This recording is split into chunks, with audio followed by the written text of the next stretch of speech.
আমি খুব বেশি লুকিয়ে থাকা পারসন না, যতটুকু জানার ততটুকুই জানি। আমার কাছে মনে হয় যে প্রত্যেকটা দর্শক আমাকে পছন্দ করছেন বা না করছেন তার সঙ্গে একটা যোগাযোগ তৈরি হচ্ছে আমার। বাট আমি সবচেয়ে কম প্রশ্ন পেয়েছি আমার ছেলেবেলা নিয়ে, আমার স্কুল নিয়ে।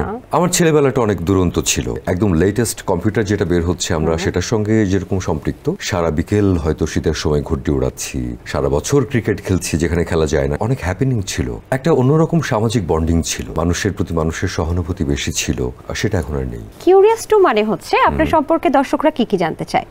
তো আমি আপনাকে প্রথমে জানতে চাই যে আপনার ভক্তরা কি মনে হয় যে এমন কোন তিনটা প্রশ্ন বেশি জানতে চায় আপনার কাছ থেকে?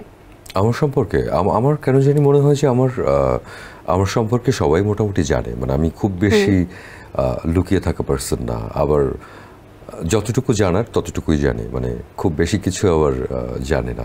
তো আমার কাছে মনে হয় যে এটাই তো মানে যথেষ্ট জানাশোনার জন্য, একটা মানুষের সঙ্গে একটা সম্পর্ক তৈরি করার জন্য। আমার কাছে মনে হয় যে প্রত্যেকটা দর্শক বা যে কোনো না কোনোভাবে আমার কাজ দেখছেন, আমাকে পছন্দ করছেন বা না করছেন তার সঙ্গে একটা যোগাযোগ তৈরি হচ্ছে আমার।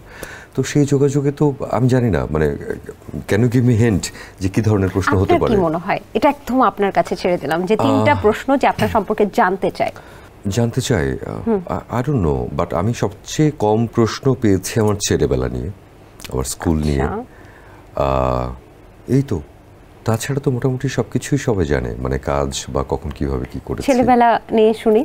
আমার ছেলেবেলাটা অনেক দুরন্ত ছিল, মানে আমি একদম মফস্বলের খুব দুর্দান্ত একটা সময়। এবং আমাদের হয় না যে পাড়া মহল্লা বলে একটা ব্যাপার ছিল, আমাদের এমন একটা সময় যে আমরা মানে একদম লেটেস্ট কম্পিউটার যেটা বের হচ্ছে আমরা সেটার সঙ্গে যেরকম সম্পৃক্ত, আবার আমরা সারা বিকেল হয়তো শীতের সময় ঘুরতে উড়াচ্ছি, সারাদিন আমরা বিভিন্ন জায়গায় পানি জমছে, বর্ষায় মাছ ধরছি, আমরা সারা বছর ক্রিকেট খেলছি যেখানে খেলা যায় না সেখানেও খেলছি।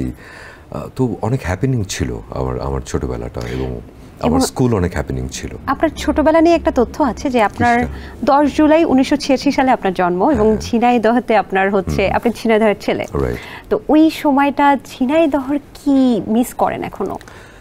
একটা অন্যরকম সামাজিক বন্ডিং ছিল, সামাজিক রাজনৈতিক যাই বলি না কেন, একটা অন্যরকম একটা বন্ডিং ছিল, সবার মধ্যে একটা সৌহার্দ্যপূর্ণ আচরণ ছিল, সম্প্রীতি ছিল, মানুষের প্রতি মানুষের সহানুভূতি বেশি ছিল, আর্টের প্রতি, কালচারের প্রতি, খেলাধুলার প্রতি, বা ছোট ছোট যারা বাচ্চারা পাড়া মহল্লার বলি বা এলাকার, তাদের বেড়ে উঠবার জন্য যা যা প্রয়োজন সেটা চারপাশ চাইতো সাপোর্টটা দিতে। সেটা একটা পাঠাগারে নতুন বই কিনে দেওয়া থেকে শুরু করে, আমাদের খেলার মাঠ তৈরি করে দেওয়ার থেকে শুরু করে, আমার কাছে মনে হয় যে সেই বন্ডিং, সেই একান্নবর্তী যে একটা অনুভূতি, পুরো একটা পাড়া মহল্লা শহর, সেটা এখন আর নেই। এখন সেটা বোধহয় কোথাওই নেই, আর কোথাও নেই, আসলেই নেই।